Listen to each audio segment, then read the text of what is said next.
il n'a été tiré qu'une seule balle, contrairement à ce que nous avions lu, que le corps était trouvé criblé de balles. L'autopsie qui a été faite sur le corps de feu Chérubin Okende n'a révélé aucun traumatisme. Le travail a été fait et nous n'avons fait qu'exploiter d'abord les rapports d'expertise, puisque les investigations criminelles reposent sur les expertises. Sans expertise, il est difficile de pouvoir avancer. Donc, nous sommes à votre disposition et nous avons estimé au regard de ces éléments que contre le garde du corps, la procédure devant continuer par rapport aux éléments qui lui sont reprochés, qui ne sont pas directement liés à la mort des Chérubin Okende, peut-être indirectement. Voilà, monsieur le procureur général, ce que je puis dire. De la balle, ou plutôt de l'arme appartenant à son garde du corps, l'arme laissée dans le véhicule, il n'a été tiré qu'une seule balle, contrairement à ce que nous avions lu, que le corps était trouvé criblé de balles. L'autopsie qui a été faite sur le corps de feu Chérubin Okende n'a révélé aucun traumatisme à part l'auto-infliction de la balle au niveau de la tempe et qui est ressortie de l'autre côté de la tête pour monter vers la vitre de la portière. Donc, vous retenez, une seule douille a été retenue. Du reste, cela peut se comprendre. Parce que lorsque on se donne la mort, je ne crois pas que le doigt va encore avoir la puissance de tirer à nouveau. Donc cela se confirme. Je ne suis pas expert, mais c'est la manière, de cette manière que les experts ont pu conclure. Le corps n'était pas criblé de balles, et il y avait une seule balle tirée de l'arme trouvée à côté, dans le véhicule, l'arme appartenant à son garde-corps, et tirée à partir de la tempe à bout touchant. Donc, les canons étaient sur la tempe. La deuxième chose que je voulais aussi peut-être se dire, mais de manière un peu plus claire, éclaircir, c'est quoi? L'agenda trouvé dans le véhicule a eu ces mentions « Je suis au bout du rouleau ». Les pages qui ont suivi ont été arrachées. Par qui et pourquoi, et c'était en présence de la veuve, ce sont autant de questions que nous nous sommes posées. Et je vous ai dit, et c'est ça que vous devez retenir, que les enquêtes se poursuivent par rapport aux problèmes dont je tais présentement de vous livrer le secret. Quels sont les problèmes? J'imagine qu'une personne ne peut pas se donner la mort en dehors d'un problème. Est-ce que ces problèmes ont été commandités? Est-ce qu'il y a des gens, de manière lointaine, ont pu tirer les ficelles qui ont amené à ce que l'intéressé ou la victime puisse se donner la mort? Autant de questions qui restent encore à être éludées pour y trouver des réponses.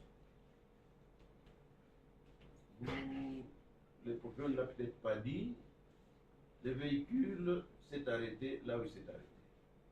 Les témoignages des personnes qui sont derrière, parce que c'était devant un garage, les témoignages ont révélé qu'ils ont entendu un cri, ou plutôt un coup, et ils sont venus directement pour trouver que le véhicule était stationné, il y avait une personne à l'intérieur, parce qu'ils regardaient partout du devant, les autres vitres étant teintées. Et lorsque nos équipes arrivent, il y avait d'ailleurs de petits badauds qu'on appelle chégués, ils ont déjà commencé à arracher, à voler le proviseur, soit comme ça. Donc là, les témoignages clairs des personnes qui ont été à l'endroit où le véhicule était trouvé est tranchant, que le véhicule s'est arrêté, personne n'en est descendu.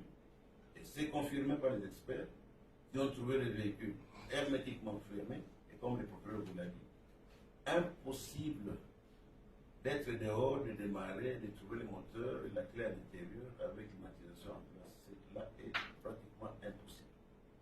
Les autres détails, j'espère qu'ils vous ont été livrés de manière assez claire. Mesdames et messieurs, nous allons terminer notre communication en vous invitant à faire moins de commérages autour de certaines situations et qu'il est toujours mieux de garder ça en bride que de livrer au public des informations qui sont en fait des désinformations. Et c'est là où le ministère public peut trouver que vous avez franchi le bord du tolérable de la légalité pour entendre l'illégalité, ça devient un faux bruit et nous pouvons mettre la main dessus. Merci pour votre attention et je vous souhaite. Il n'a été tiré qu'une seule balle, contrairement à ce que nous avions lu que le corps était trouvé criblé de balles. L'autopsie qui a été faite sur le corps de feu Chérubin Okende n'a révélé aucun traumatisme. Le travail a été fait et nous n'avons fait qu'exploiter d'abord les rapports d'expertise, puisque les investigations criminelles reposent sur les expertises. Sans expertise, il est difficile de pouvoir avancer. Donc, nous sommes à votre disposition et nous avons estimé au regard de ces éléments que contre le garde du corps, la procédure devant continuer par rapport aux éléments qui lui sont reprochés, qui ne sont pas directement liés à la mort des Chérubin Okende, peut-être indirectement. Voilà, monsieur le procureur général, ce que je puis dire. De la balle, ou plutôt de l'arme appartenant à son garde du corps, l'arme laissée dans le véhicule, il n'a été tiré qu'une seule balle, contrairement à ce que nous avions lu que le corps était trouvé criblé de balles. L'autopsie qui a été faite sur le corps de feu Chérubin Okende n'a révélé aucun traumatisme à part l'auto-infliction de la balle au niveau de la tempe et qui est ressortie de l'autre côté de la tête pour monter vers la vitre de la portière.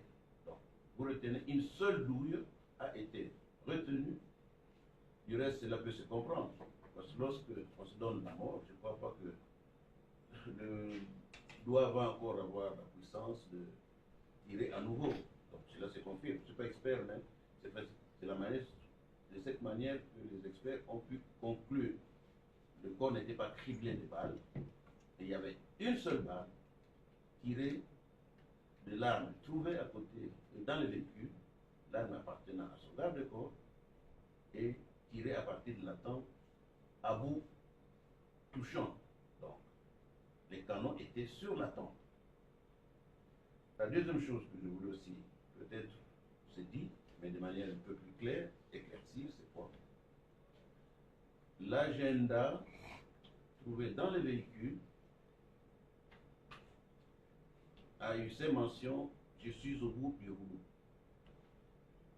Les pages qui ont suivi ont été arrachées.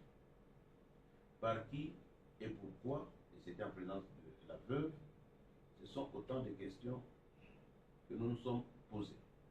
Et je vous ai dit, et c'est ça que vous devez retenir, que les enquêtes se poursuivent par rapport aux problèmes dont je tais présentement de vous livrer le secret. Quels sont les problèmes? J'imagine une personne ne peut pas se donner la mort en dehors d'un problème. Est-ce que ces problèmes ont été commandités? Est-ce qu'il y a des gens, de manière lointaine, ont pu tirer les ficelles qui ont amené à ce que l'intéressé ou la victime puisse se donner la mort? Autant de questions qui restent encore à être éludées pour y trouver des réponses. Le procureur ne l'a peut-être pas dit, le véhicule s'est arrêté là où il s'est arrêté. Les témoignages des personnes qui sont derrière, parce que c'était devant un garage, les témoignages ont révélé qu'ils ont entendu un cri, ou plutôt un coup, et ils sont venus directement pour trouver que le véhicule était stationné, qu'il y avait une personne à l'intérieur, parce qu'ils regardaient partout du devant, les autres vitres étant teintées. Et lorsque nos équipes arrivent, il y avait d'ailleurs de petits badauds qu'on appelle Chegué, ils ont déjà commencé à arracher, à voler le proviseur, tout ça comme ça. Donc là, les témoignages clairs des personnes qui ont été à l'endroit où le véhicule était trouvé est tranchant, que le véhicule s'est arrêté, personne n'en est descendu.